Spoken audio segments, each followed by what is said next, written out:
Hey guys, welcome back to yet another video where I'm going to be presenting you a book review. So, the book review that I'm going to be doing today is Harry Potter and the Order of the Phoenix. So, to be honest, I was waiting for this book review, like to make this video related on this book review from quite a long time. And once I went through, I read this whole book, I decided that I will be presenting a review. So, without wasting any further ado, let's get on the main points. So, I have created a few major points that I really want to share, what I really liked, and what I really want to talk about in this book. So, the number one point, if I should talk, is Dursley's magic related behavior. So, from book number one, we all know Dursley's treat Harry and his magic world really badly. And Dursleys do not believe that magic existed, and they always believed that Harry's parents were really bad, and because all wizards they believe were bad. So, Dursley's magic behavior behavior towards magic was really medieval. They were really nasty towards Harry and his magic. But when Harry gets those many envelopes in the first 2 to 3 chapters, we see that Uncle Vernon loses his mind and he's like, I do not want owls coming in and out of this house. I hate magic when Dudley gets demented. And one thing I was like really shocked, and I'm sure you people were also shocked when you read this book, was that Aunt Petunia suddenly burst like when Harry speaks about the Dementor attack, and Aunt Petunia was like, "Yeah, I know who they are. They are the guards of Azkaban prison." So that was quite a take aback for me. Like Aunt Petunia, really? So Aunt Petunia was quite soft on the side of magic, and we all know Aunt Petunia had come in contact with Dumbledore.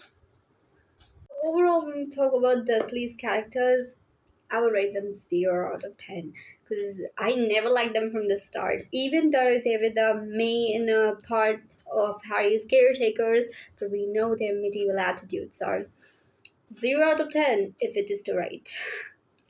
The next point I want to discuss is related to Harry. Yes. Now, this point is towards Harry's character.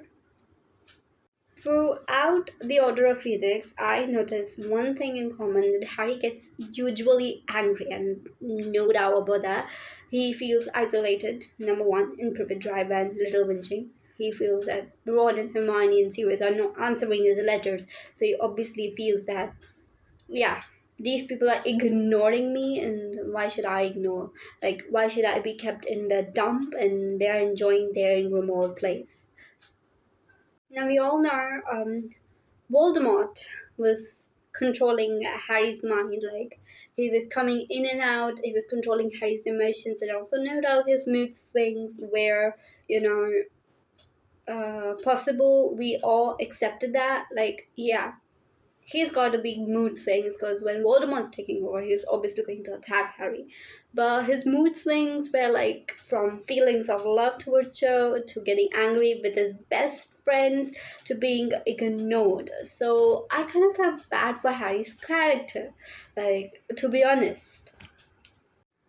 To be being able to write Harry's character in this whole book, I would give the Harry's character in this book like 5.5 out of 10 in this only book, because Harry's mood swings were not what I was accepting. Because Harry's the main protagonist. Yeah, he should be like more like, yeah, I'm having control over my senses.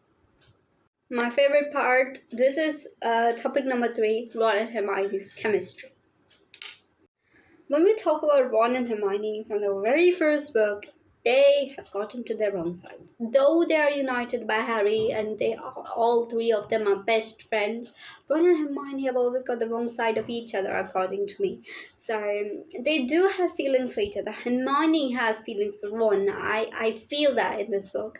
But Ron is like completely nonplussed and is like, excuse me, you have feelings for me? I don't know why. So Ron's feelings towards Hermione were very medieval, but in book number 6 and 7, we will see how many changes will it take. But Hermione, on the other hand, has started developing feelings for Ron from book number 4 itself. To be rating one Hermione's chemistry this book, I would give them a 6.5 because this is starting to get really great. When you're talking about chemistries, comes another chemistry is Harry and Cho's chemistry. Now, personally, I feel Harry was very wrong to have feelings for Cho. And many of you will think, why am I wrong in, sensing that Harry is wrong about having feelings for Cho? Because I don't think the chemistry really did work at all. In the end, Cho completely is like, nah, I'm not interested in you anymore. So Harry and Cho's chemistry over the whole book, Cho starts to be like, hey Harry, hi Harry, how are you and all? And Harry was like, yeah, I'm good. And Harry does have goosebumps when he talks because Harry knows that she was Cedric's girlfriend back in the last year, and he really felt bad. Like, what we say, he really felt bad about Cho and Cedric's, but he felt like Cho is really liking Cedric. Why should I? But in this whole book, Cho and Harry's chemistry did not really work well. And if I was to rate Cho and Harry's chemistry out of 10, it would be 3.3. Point number 5, the very mega part of this book, which I enjoyed the most, was the Dumbledore's Army. Yes, when we talk about the Dumbledore's Army, it was a very innovative idea of Hermione's. Because Hermione was like, we need someone other than the bitch Umbridge teaching us the defense against our dark arts. So she chooses Harry as a teacher and says, you're very well known to control dark arts, you're very well practiced with the magic, so you have to become a teacher. And Harry readily accepted, though with some difficulties, and people start taking lessons. Though the Dumbledore's army is caught in the end, but still. The part where they practice the Patronus charm, the ridiculous charm, and all those sort of jinxes, I enjoyed it. And the secret meetings, the room of requirement, that was a fun add up in this book, I should say. Rating the Dumbledore's army, I would say, if it were really good, I would have given them 8, but to be a little minimum, because I wanted it to go longer, I am giving it 7.5 out of 10, and that's not really bad. Next up, we have another secret meeting, and that's in the starting of the book, The Order of the Phoenix. Yeah, so the Order of Phoenix. So this was a really, really great part of this book, I should say. It was a really major part of this book because when Harry takes to the Grimmauld place, which is actually the home of Sirius, he discovers that there is a secret army working up against Voldemort, and they're working under Dumbledore's orders. So Harry was like, are we fighting? I want to fight. But Mrs. Weasley's interference in the Order of Phoenix, saying that he's still a child, was not really acceptable by me, because Harry has the right to know. He's the one who fought Voldemort, honestly. So, to rate the Order of the Phoenix, I would give it a 6 out of 10, maybe, because it should have gone longer than that. Next point is Dumbledore's behavior. What should I talk about this? Because we all know Dumbledore was avoiding Harry from the beginning of the year and till the end. But in the end, it comes up like why he was avoiding.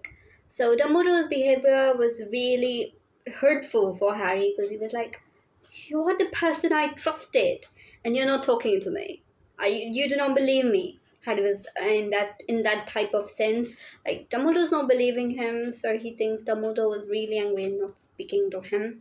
But Harry's wrong, and Dumbledore's behavior is like he was completely ignoring Harry when we all know the reason, because he did not want to make direct contact with Voldemort, who was in Harry's mind taking over.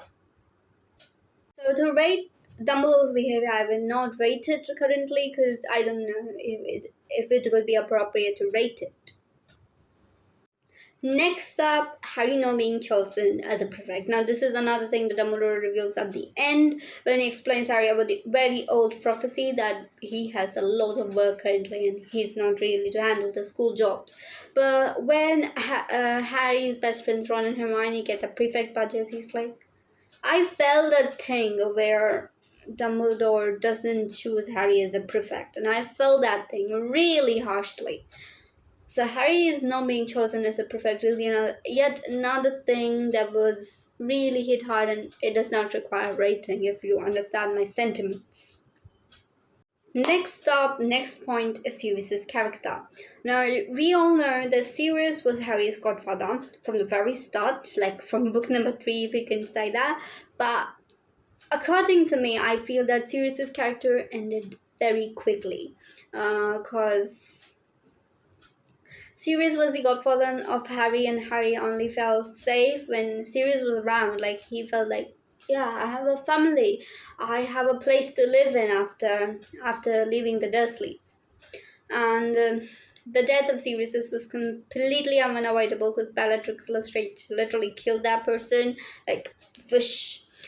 So Harry felt that anger inside him that, oh god, I lost Sirius. So I felt that thing in this in the whole book, that Sirius was getting restless in Grimmauld Place number 12.